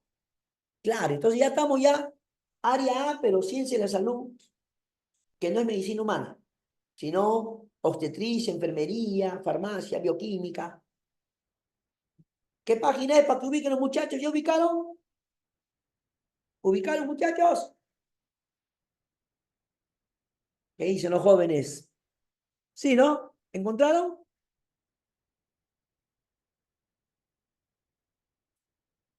Ok. Esta pregunta interesante. Benjamín dice 67. Ah, ya, la página 17, Benjamín. ¿Sí? Ahí está, Benjamín. Gracias, Benjamín. Muy amable, ¿ah? Ya. Benjamín y Alexa nos dicen que es la página 67. Le damos las gracias. Muy amable, muchachos. Uno, al estudiar los patrones de enterramiento del sitio de Lauricocho, ubicado en el departamento de Huánuco, Augusto Cárdiz encontró que las tumbas pertenecientes a los niños eran más elaboradas que las de los adultos. Sería la alternativa correcta con respecto al entierro de adultos. Bueno, lo que sí es verdad es que Lauricocha, que queda en Huánuco, lo estudia un ingeniero, el ingeniero Augusto Cárdiz. Él encontró, ¿no? Resulta que el ingeniero Augusto Cárdiz encontró 11 esqueletos incompletos. Repito, Augusto Cárdiz encontró 11 esqueletos incompletos. ¿Estamos de acuerdo? De los adultos, su entierro era un poco más simple. Se dice que estaban colocados de costado y sus extremidades ligeramente flexionadas. El de los niños era más elaborado. A los niños le acompañaban con algunos objetos. ¿De acuerdo? Pero a mí la pregunta es sobre los entierros de adultos, profe. Ah, ya. Como la pregunta es sobre entierros de adultos, entonces yo me pongo a pensar, ¿qué cosa encontró Augusto Cardis? Encontró esqueletos incompletos. ¿De acuerdo? Por eso que nuestra respuesta, a ver, la A podría ser, no, porque me está hablando de entierro de adultos, y los entierros de adultos eran más simples, no había mucho de adorno, cosas, no, no. La B sí. A ver, la C.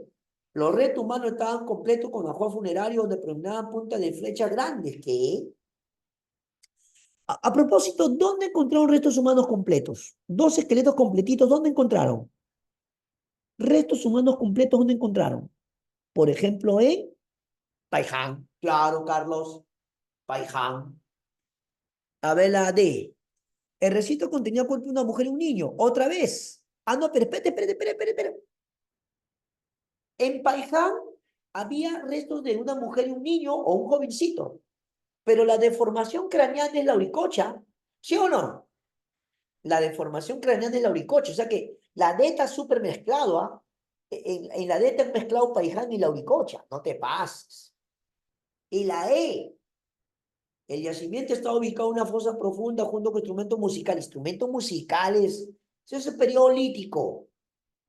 ¿Cuál instrumento musical? No, en absoluto. Por eso, sin duda alguna, la juventud, ¿qué cosa marca? En la uno. Excelente. Ahí veo la respuesta de los jóvenes. Claro, la B. Los esqueletos estaban incompletos. Estaban incompletos. Colocados de costado con extremidades ligeramente flexionadas. ¿Sí? Muy bien, muy bien, muy bien. Ahora pasamos a un clásico de clásicos. Un clásico de clásicos.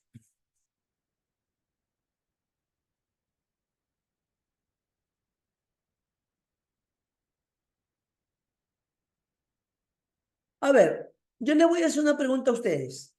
Miren, hemos repasado preguntas de todas las áreas prácticamente. ¿Sí o no? De todas las áreas. Yo les quería preguntar, ¿sí o no que han notado que han venido los primeros temas? ¿O no? Primeros temas. Y cuidado con eso. A veces nosotros los primeros temas no le damos importancia. A veces los jóvenes dicen, oh, primer tema, no, ese primer tema, ese no, no viene, mira lo que ha pasado. ¿Ves? Ha venido polirracial de Paul Ribe, poblamiento americano. Ha venido teoría noratlántica. ¿Ese es poblamiento americano o no? Después, ¿qué hemos visto? Primero pobladores. Lauricocha, ¿o no? Hace un momento Chilca, ¿o me equivoco? Profe, ¿qué pasa? ¿De verdad me ha venido? De tal forma, campeón. Ahora, también ha venido o no ha venido preguntas vinculadas al proceso de conquista. Hemos visto las enfermedades, ¿o no? Hemos visto Manco Inca, proceso de conquista, ¿ve? Y ahorita la que estamos viendo tiene que ver ya cuando los conquistadores reciben su premio. Veamos. Inmediatamente después de la conquista, los españoles introdujeron como una forma de controlar y administrar la población indígena. El conquistador era recompensado con la entrega de indígenas a quienes podía exigir.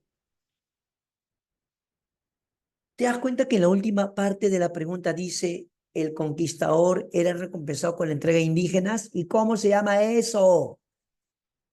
Cuando a un conquistador le daban indígenas para que trabaje para ellos, ¿cómo se llama? Dime, ¿cómo se llama eso? A un español le entregaban una cantidad de indígenas como trabajadores o mano de obra. ¿Qué nombre tiene eso? ¿Cómo se llama? Encomienda. Encomienda. ¿Te das cuenta? Y por lo tanto tenían que pagar tributo o no. Y tenían que trabajar para los españoles o no. ¿Te das cuenta que era concepto nada más? En la última parte dice el conquistador era recompensado con la entrega indígena. Ya pues se encomienda. ¿Y por qué no corregimiento? Es que es el posterior. Además, en el corregimiento ya quien manda es una autoridad política. Ya no hay, el encomendero va a ir desapareciendo poco a poco. Y aquí la pregunta dice, inmediatamente después de la conquista de Tahuantinsuyo. Y en la parte final dice el conquistador era recompensado. ¿Te das cuenta o no? Se acabó. La respuesta tiene que ver con la encomienda.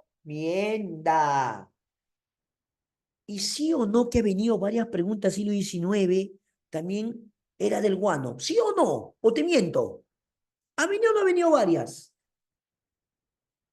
La enseñanza, ¿cuál es? Que en este examen San Marcos buscó los primeros temas y siglo XIX.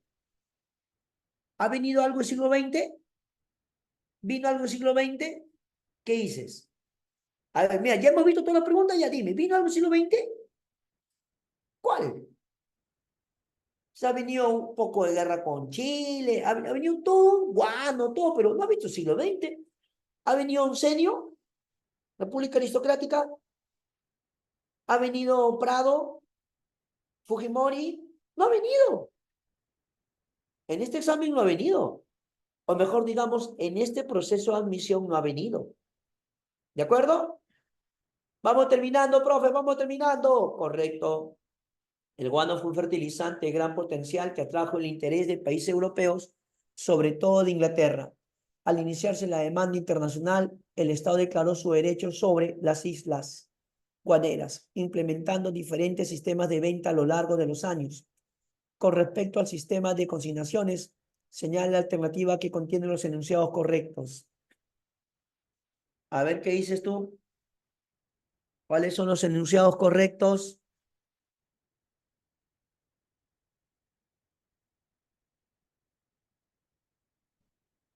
A ver, uno, los consignatarios quedaban con un porcentaje de la ganancia. Claro, pues si ellos venden, ganan o no.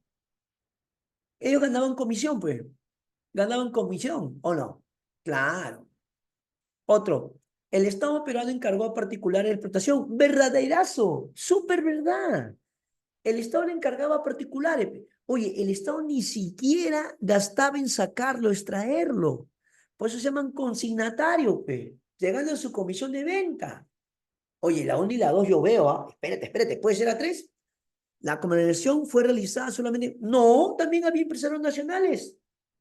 También había empresarios nacionales. Claro. Sí, es más, los consignatarios nacionales se hacían llamar los hijos del país. Se hacían llamar los hijos del país. También había empresarios nacionales, ¿cómo que no? ¿Está bien? Ya.